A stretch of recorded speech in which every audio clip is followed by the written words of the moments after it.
Mes collègues et moi, on n'a pas tous le même rythme. Parce que moi, je connais une collègue, il ne fait que le quart de nuit. Elle rentre chez elle, il est 8h du matin et elle se lève qu'à 19h le soir. Comme toute personne, normalement j'ai besoin de 8 heures de sommeil. Mais comme on travaille en roulement et en décalé, c'est hyper compliqué le rythme 3-8. Mieux dormir, ça veut dire inconsciemment mieux dormir. Je ne sais pas ce qui se passe pendant la nuit. Je ne me rends pas compte que je suis en train de dormir. Il y a une distorsion du temps.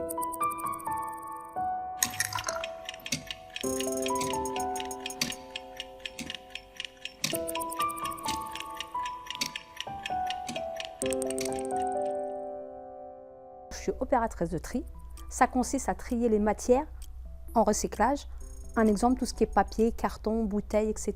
Le boulot de chef d'écart, c'est gérer tout ce qui est conduite des installations. Il y a une continuité d'activité, on travaille 7 jours sur 7, 24 heures sur 24, mais on travaille en roulement. Ce qui fait qu'on travaille en quart, c'est-à-dire des 5h à 13h, ou des 13h à 21h, ou des 21h à 5h. Ce qui est compliqué chez les gens en travail posté, en travail décalé, c'est qu'il n'y a pas de régularité. C'est difficile de gérer les changements.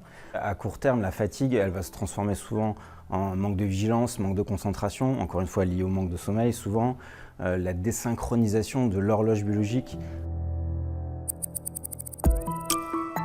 Quand je termine à 13h, je vais rentrer. Je vais avoir par exemple d'autres activités à faire. Et après, par la suite, comme je vais retravailler les lendemains à 5h, si j'ai fait une sieste entre 14h et 16h, après, quand on va arriver vers 20h ou 21h, l'heure normale où je dois aller me coucher, c'est hyper difficile à me recoucher. Il y a la réalité de la vie, la journée qui fait 24 heures, les activités, les loisirs, la famille, etc., le travail, qui fait que le temps de sommeil, malheureusement pour eux, a tendance à se réduire et génère beaucoup de dettes de sommeil. Il y a la qualité de sommeil qui peut être aussi dégradée. C'est pas la même chose de dormir en journée que de dormir la nuit, de fractionner son sommeil que de dormir en une seule fois. Et donc, on sait qu'il y a un impact qui est direct sur le rythme veille-sommeil.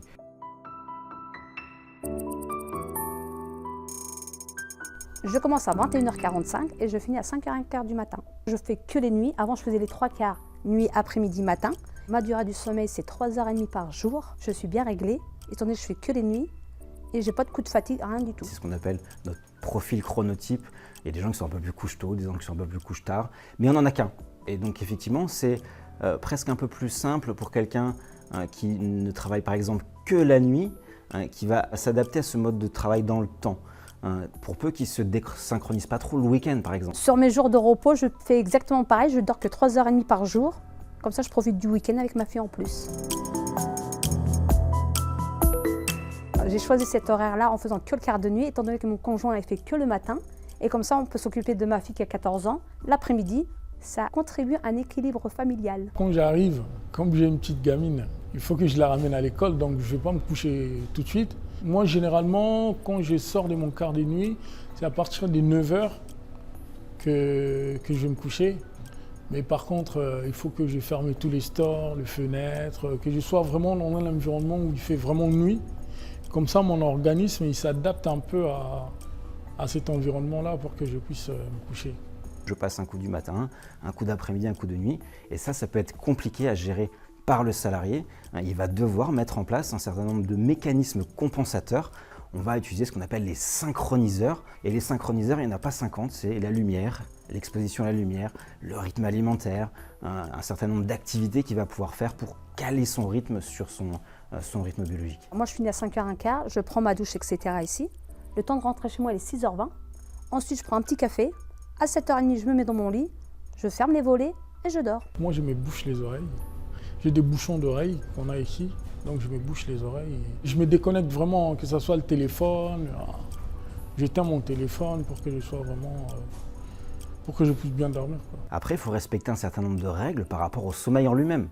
C'est-à-dire dormir quand on en ressent le besoin, dormir suffisamment pour limiter sa dette de sommeil et dormir dans un environnement qui est propice au sommeil. Donc pas de lumière, pas de bruit, dans une chambre la plus fraîche possible, donc l'environnement qui va permettre de bien dormir. Manger équilibré le soir, pas trop riche, pas trop tard, pas trop proche du moment où je vais aller me coucher. Éviter tout ce qui est éveillant, perturbant le sommeil, le café, l'alcool, la nicotine. Moi, pour me coucher et pour aller dormir, il faut déjà que je mange. Après, je pratique un peu du sport. Soit je vais aller à la salle des sports, où je vais me sentir fatigué, ou soit je vais faire un peu de footing, je vais me sentir fatigué, je vais prendre une douche et après je vais aller me coucher, quoi. Les conseils que je peux donner aux gens, au moins avoir un sommeil équilibré pour être en pleine forme, pour aller travailler, tout simplement. C'est juste une bonne gestion de temps, en fait. Pour moi, c'est la base. Si vous arrivez à gérer bien votre temps, ça peut le faire. Il faut vraiment une très bonne organisation familiale, quoi, je veux dire. Je pense que la clé, c'est quelle organisation j'ai adoptée. Et donc toute cette hygiène de sommeil que je vais devoir mettre en place, peut-être de manière un peu plus rigoureuse que quelqu'un qui travaille en horaire de journée, parce que justement j'ai besoin de surprotéger un petit peu cette qualité de sommeil qui peut être dégradée à cause de ces rythmes-là.